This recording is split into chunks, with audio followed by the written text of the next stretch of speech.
أعوذ بالله من الشيطان الرجيم بسم الله الرحمن الرحيم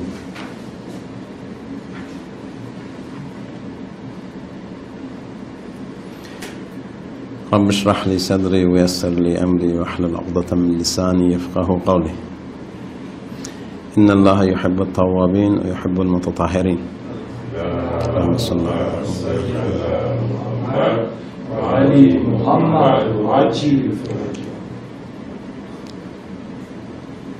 Nous avons dans le Coran, le Saint-Coran, honorable Coran, un verset qui dit Inna Allah yuhibbu at-tawwabin wa yuhibbu al-mutatahhirin. Allah aime bien les gens qui font le repentir, ainsi qu'il aime bien les gens qui cherchent la propreté. Mutatahhirin. Donc, être propre, c'est-à-dire être bien-aimé d'Allah. Allah aime bien la propreté. Allah aime bien la pureté. Allah déteste la saleté. Allah il déteste. Allah il déteste d'être des choses dégueulassées, des choses dégoûtantes. Allah il n'aime pas ça. Et selon l'islam, il faut penser à la santé physique ainsi qu'à la santé spirituelle. Parmi les choses qu'on doit faire dans la vie, c'est le sport. Autrefois, je vous ai parlé, l'islam, non seulement il n'est pas contre le sport, mais aussi il encourage quelques sports en islam. Par exemple, je vous ai dit natation, tir, monter le cheval, tout ça. Non. Le sport et la santé. Les sports, les divertissements et les loisirs appropriés et corrects. Appropriés et corrects. C'est pas n'importe quel sport. Par exemple, l'autre truc, comme on a dit, c'est interdit en islam. Les loisirs appropriés et corrects jouent un rôle important dans notre santé. Vous y êtes, M. Yahya, ou non? Celui qui fait du sport a un corps bien portant et équilibré et il est toujours dynamique. Celui qui fait du sport a un corps bien portant, c'est-à-dire en bonne santé, et équilibré, et il est toujours dynamique. Lorsqu'on fait sport, on est dynamique.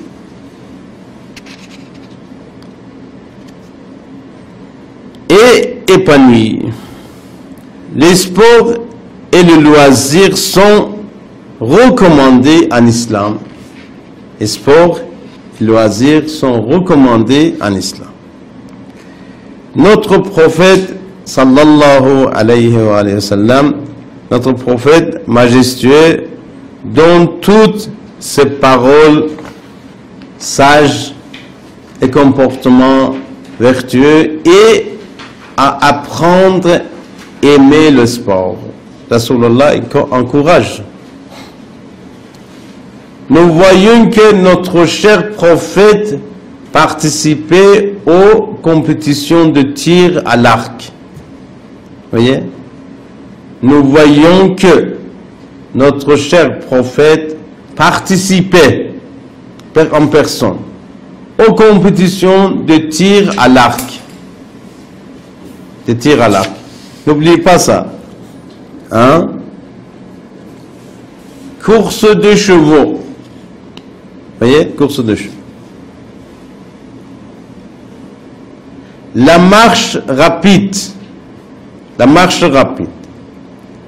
Et la lutte même participe. Il encourage. Il encourageait même les enfants entre Imam Hassan et Imam Hussein pour faire lutte. Voyez? Il encourageait même les enfants.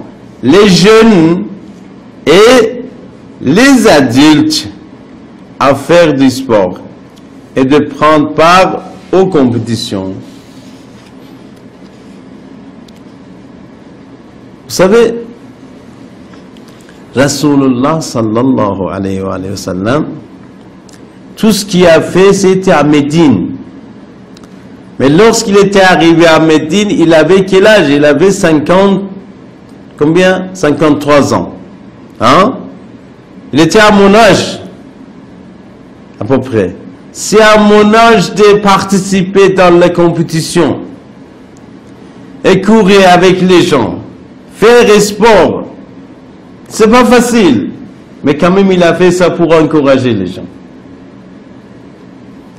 En personne, il participe. C'est-à-dire, ce sont des choses très importantes en islam. Alors, parfois, il organisait des concours entre les enfants de sa famille et autres. Et il devenait lui-même l'arbitre. Hein? Lui-même, il devenait l'arbitre. Durant les courses de chevaux ou les épreuves d'athlétisme entre les jeunes. Vous avez même athlétisme.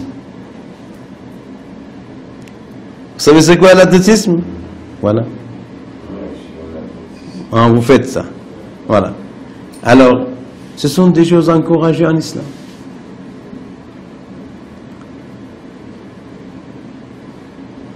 Il y a parfois, il y a certain nombre de gens qui imaginent l'islam, c'est rester toujours à la mosquée, dans un coin, de ne pas sortir, de ne pas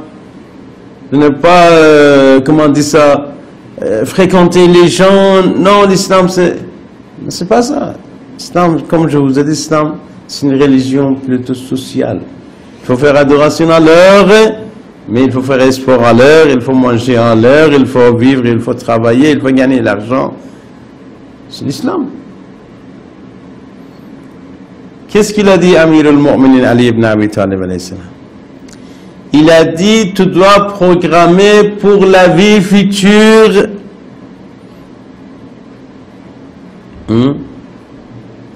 et pour ici-bas aussi. Comment on peut programmer? Celui qui pense à ailleurs, comment il peut penser à ici même? Amir al-Mu'minin a dit non. Les deux vies ne sont pas en contradiction. Par contre,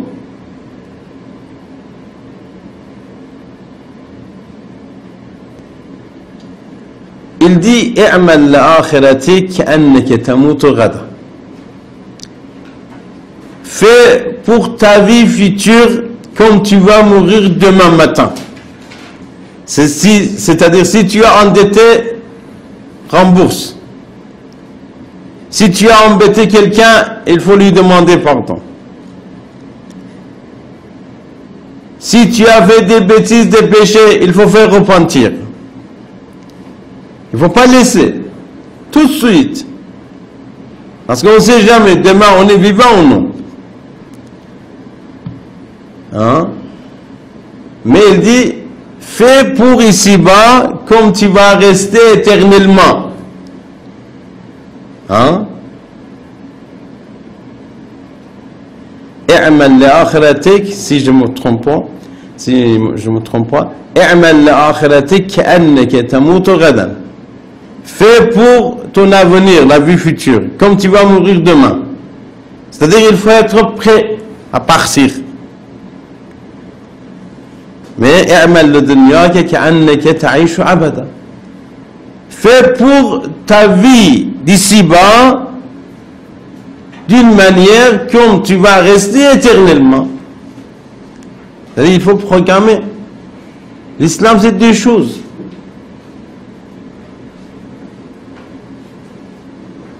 Ici-bas et au-delà. Et selon le Coran, وَلَا تَنْسَ نَصِيبَكَ مِنَ الدُّنْيَا. N'oublie pas ta part de ici-bas. Donc tu as quand même, tu as le droit de vivre ici-bas. Tu dis pas non, on va penser à Akhirat. Oui, il faut penser à Akhirat, il faut penser au-delà, pour la vie future.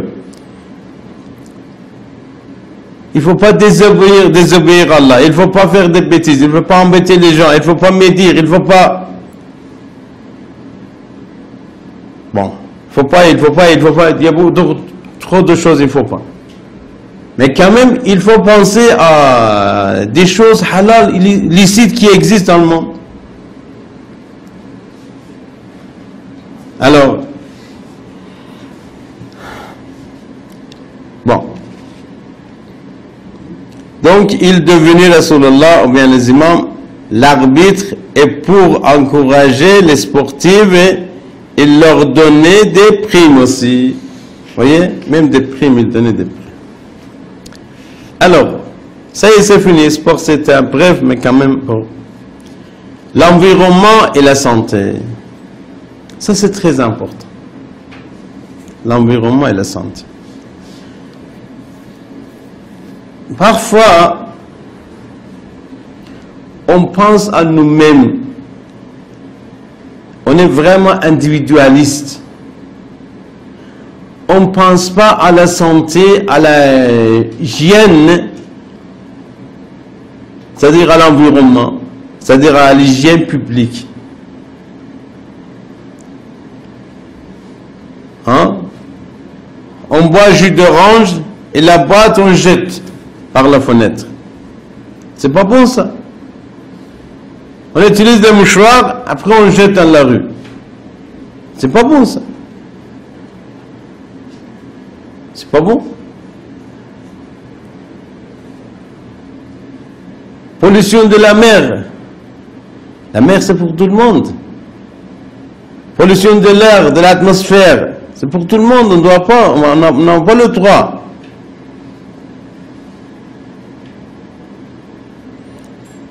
Bien que les grandes pollutions maintenant, malheureusement, les grandes pollutions, c'est-à-dire maritimes et atmosphériques, c'est-à-dire il vient des grands puissants.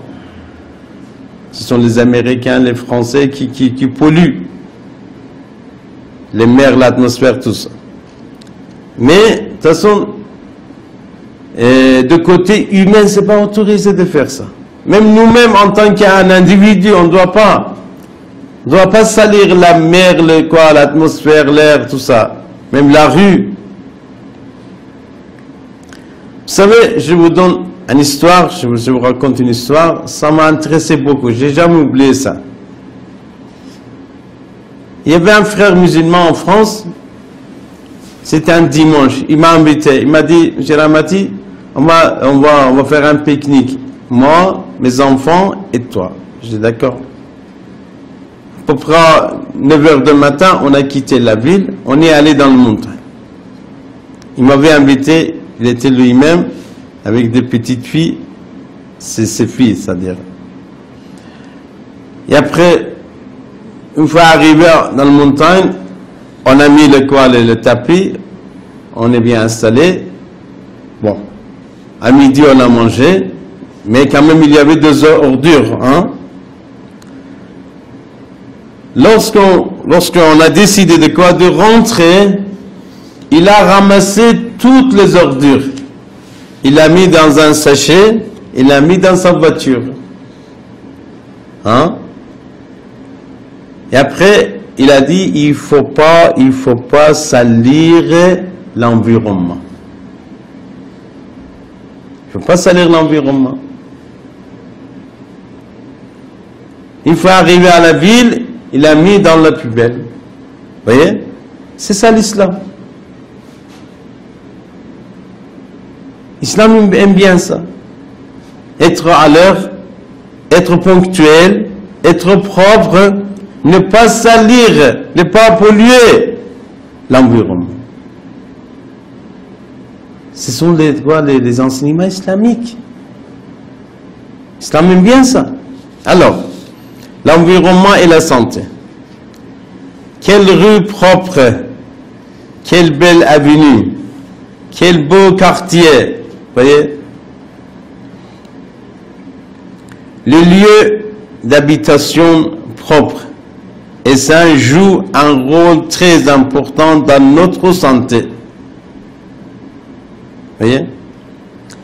Si l'eau, la terre, le sol, l'air et toutes les choses qui nous entourent sont infectées, vous voyez, nous pouvons devenir rapidement malades. Vous voyez? C'est sûr et certain. La plupart des maladies viennent avec quoi? Avec de l'eau, l'eau infectée.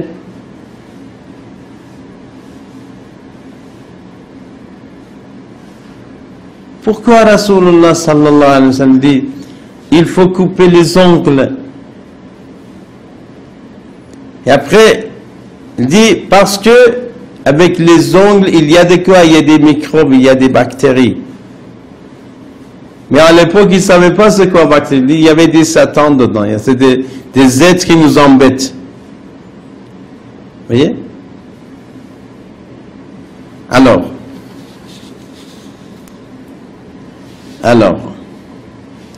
en islam, il est fortement conseillé de maintenir la propreté de l'environnement.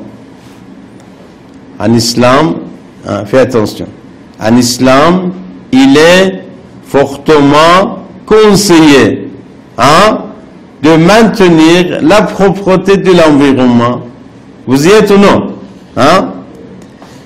Où nous vivons, l'environnement où nous vivons.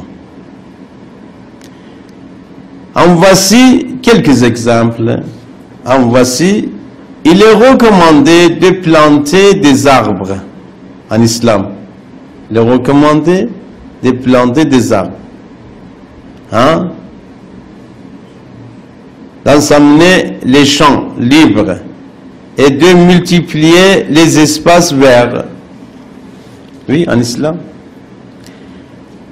Un jour, Amir al-Mu'minin, Ali ibn Abi Talib alayhi salam, il portait, comment on dit ça, un sacoche, un sac, c'est-à-dire un sac. Quelqu'un lui demande, ya Ali, qu'est-ce que tu apportes? Il dit, j'apporte 100 000 palmiers, 100 000 dattiers.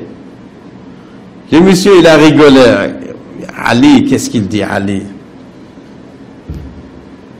Qu'est-ce qu'il dit, Ali?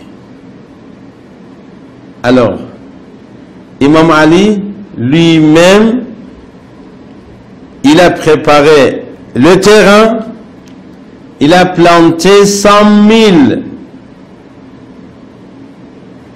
Il a planté 100 000 palmiers, dattiers, l'arbre de date. Vous savez c'est quoi date ou non? 100 000. C'est l'islam. Imam Ali, il travaillait bien, il plantait des quoi, des arbres. Donc, comme ça, il a fait 100 000 arbres fruitiers, dattiers, excuse-moi. Oui, on peut dire fruitiers aussi. C'est l'islam. Il n'a pas dit mon nom, je suis Ali, je suis brave de guerre. Je suis champion de guerre, je suis, comment on dit ça, le gendre de Rasulullah, je suis le cousin de Rasulullah, je ne dois rien faire. Non, c'est Ali. Ali, il nous donne des cours partout, des leçons partout. Il faut travailler. Il faut cultiver. Il faut cultiver le pays. Il faut planter.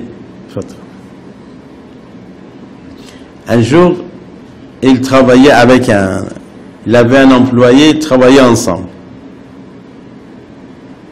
Il creusait un puits pour faire sortir de l'eau. Ce monsieur qui travaillait avec Imam Ali, il était tellement fatigué. Il dit, Ali, j'ai désespéré, il n'y a pas de l'eau dedans. Ils ont creusé, je ne sais pas, 10 mètres, 12 mètres. Il dit Ali, il n'y a pas de l'eau, je suis désespéré. Et moi, Imam Ali a dit, viens, sors, je vais descendre.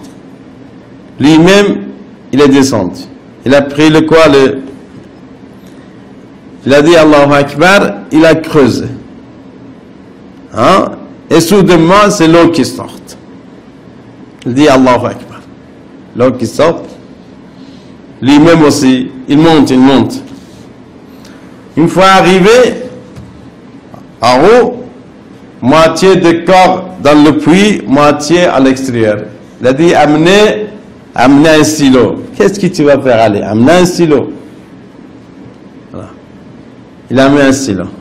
Voilà. J'ai travaillé beaucoup ici. J'ai fait comme ça pour faire sortir de l'eau. Exploiter. Mais ce que j'ai fait tout ça, je vais sacrifier pour les autres. Ça, c'est un waqf pour les autres. C'est ça l'islam. Il ne faut pas dire non, moi mais je vais rester dans un coin, je ne vais pas travailler, c'est Allah qui me donne quelque chose à manger.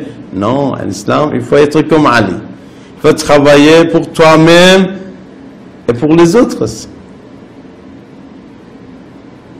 Hein? Par exemple, vous êtes producteur. Producteur de quoi? Producteur de porte. Producteur de lit. Hein? Est-ce que vous couchez sur tous les produits? Non. Vous produisez 1 millier de lits. Il y a vous allez utiliser 1 ou bien 2. Et les restants, ce sont des gens qui vont utiliser. Donc tu fais quelque chose pour toi-même et pour les autres aussi. En islam, il y a 2 choses, il faut pas mélanger. Il faut pas confondre. Il y a production, il y a consommation. N'oubliez pas. Ça, vous marquez à part, ça parce qu'il n'existe pas ici. En islam, il y a 2 choses. Production et consommation. Dans la consommation, il ne faut pas gaspiller. Il faut utiliser selon le besoin et en mesure. Mais dans la production, il n'y a pas de limite. Tu peux produire. Par contre, c'est encouragé dans l'islam de produire.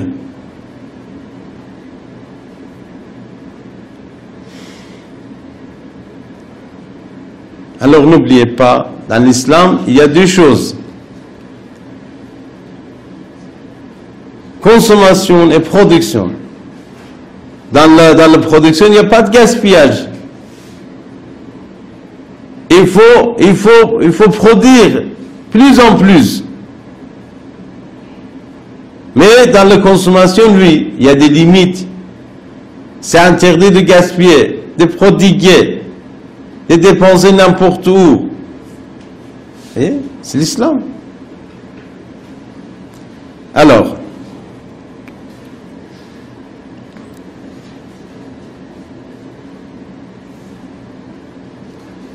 donc qu'est-ce qu'on doit faire pour les environnements? Il est déconseillé de couper les arbres. Premièrement,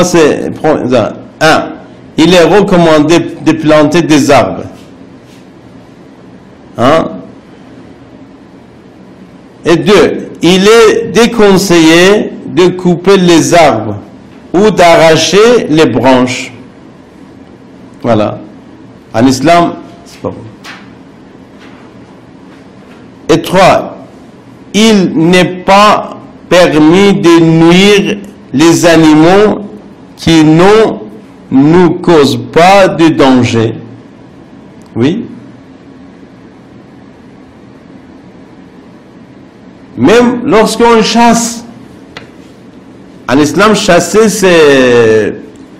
Chasser, si vous voulez tuer uniquement les animaux, c'est pas autorisé. Il ne faut pas jouer avec les animaux. C'est pas autorisé.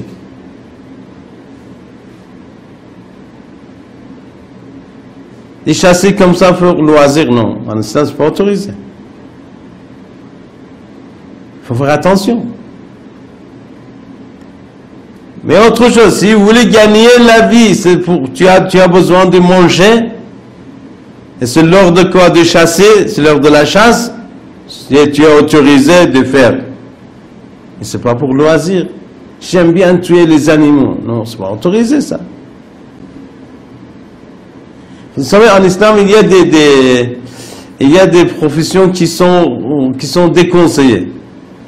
Par exemple, vendeur de kafan. Vous savez c'est quoi kafan? Kafan, c'est qu'on utilise pour la mort. Les vêtements de quoi? De cadavres. Les vêtements de... vous savez c'est quoi? Lorsqu'on va enterrer quelqu'un, on met dans un il s'appelle kafan. Vendeur de kafan.